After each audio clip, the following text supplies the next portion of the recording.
आम आज होटेल एमती ठकीजी बोली केबे भाभी नथिलु जेहेतु मोर आज एग्जाम थिला सेति भाई मो एग्जाम दवा पई आस्थिली तिहिडी तिहिडी मोर सेंटर पड़तला बाबू मते बाहर छाड़ दे वेट करथिले मो एग्जाम देगी आसला परे आमे सेटु बाहर आस्थिलु तापरे आमे बाहर आस्थिलु काली पूजा देखिबा पई जेहेतु बे सबडे काली पूजा चलछि सेति भाई आमे भाबिलु भद्रक रे चरंबा काली देखि पई जिवो सेति आमे समस्त रेडी बाहर पड़तलु फाइनली आसी पहुंच जाइतलु भद्रक रे त देखि परते आमे समस्त मिसी बाहर जाइतलु काली पूजा देखिबा पई वीडियो करथियार देखि ए जण मोर छुआ होबे सेति भाई से वीडियो रे हाई कर देतले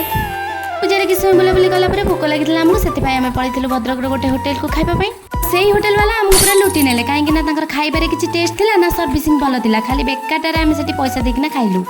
मुझे होटेल ना तो कहबी जो मैंने भद्रक से जानी पड़े कौ होटेल तो तापर आम खाई सारी पलि आसलु टे पुणी बुलाबुली करूँ बुलाबुली कर सारा आम पलि जाइलु यात्रा देखा किसी समय लाइन देला फाइनाली आमको मिल जाता टिकेट आम एंट्री कर जाइलु यात्रा भितर को देखी पार्थे आम यात्रा भितर पहुंच सारूँ तो देखिए राति अनिद्रा ही मो वॉइस टे खराब हो तो आपने कहीं माइंड करेंगे तो फाइनाली आम यात्रा देखा सर जाइए सका पुणी किसी मेढ़ टे बुलाबुली कर पलि घर को रही जय जगन्नाथ।